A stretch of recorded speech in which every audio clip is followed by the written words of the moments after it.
চারিদিকে এত জল, কিন্তু তারপরেও খাবার উপযোগী পানি নাই। আমরা খাবার পানি তো অনেক দূর থেকে আনতো, পানি আনতে গেলে 1-1.5 কিলোমিটার লাগতো। একা একা অত দূর হেঁটে হেঁটে আসতে যেতে অনেক কষ্ট হতো, সেই জন্য আমরা পুকুরিতে মানে পানি উঠাইয়ে ফিটকেরি দিয়ে তাই খাতাম।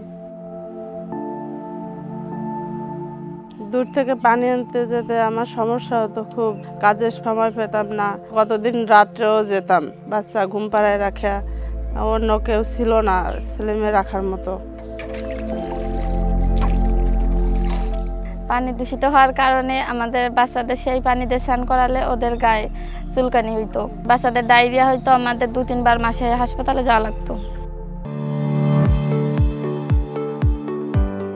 গ্রামাঞ্চলে মানুষের সাথে আমরা বসেছি, মানুষের সাথে আমরা বিভিন্নভাবে কথাবার্তা বলেছি, তাদের সমস্যাগুলো জেনেছি। সিসিএ প্রজেক্ট 7টা পিএসএফ স্থাপন করেছে চিতলমারীর বিভিন্ন জায়গায় এবং 30 জন দরিদ্র সদস্যকে 3000 লিটারের রেইন ওয়াটার হারভেস্ট ট্যাঙ্ক প্রদান করেছে। আমাদের পিএসএফের পানি খুলনার ডিপিএসসি ল্যাব পরীক্ষা করেছে এবং পরীক্ষা করে তারা বলছে এই পানির মান ভালো।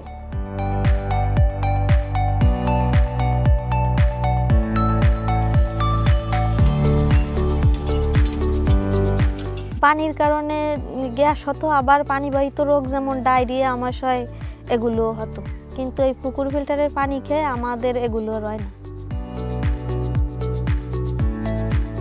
এখন ফিল্টারের পরে যেটা হয়েছে, আমাদের ডায়রিয়া রোগীর সংখ্যা কমে আসছে। আমাদের বিশেষ করে এখানে এন্ট্রিক ফিভারের মানে আক্রান্ত হওয়ার সংখ্যা খুবই বেশি ছিল, বিশেষ করে বিগত 6 মাস ধরে ফিল্টার হওয়ার পর থেকে এখন আগের তুলনায় বেশ কমে আসছে।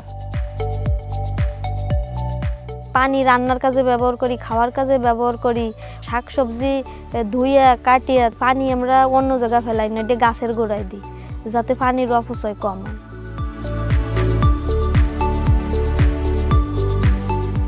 আয়রনের কারণে বিভিন্ন রকমের সমস্যা, যেমন ওই চুলকানি বা ওই যে আর্সেনিকের যে হাতে গোটা গোটা ওঠা, এগুলো সম্ভাবনা ছিল। এখন দেখা যাচ্ছে কি আমরা নিরাপদেই এই পানিটা পান করতে পারতেছি।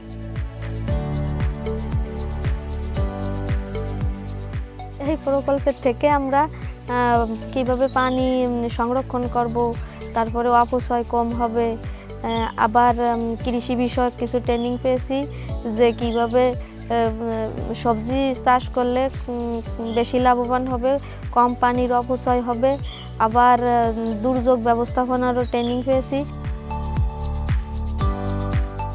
এই ফিল্টার থেকে অনেক দূরের লোকও পানি নিচ্ছে, সেই জন্য আরেকটা ফিল্টার হলে তাহলে সবার পক্ষে ভালো হয়, তাহলে সবাই যাতে জলটা খাতি করে।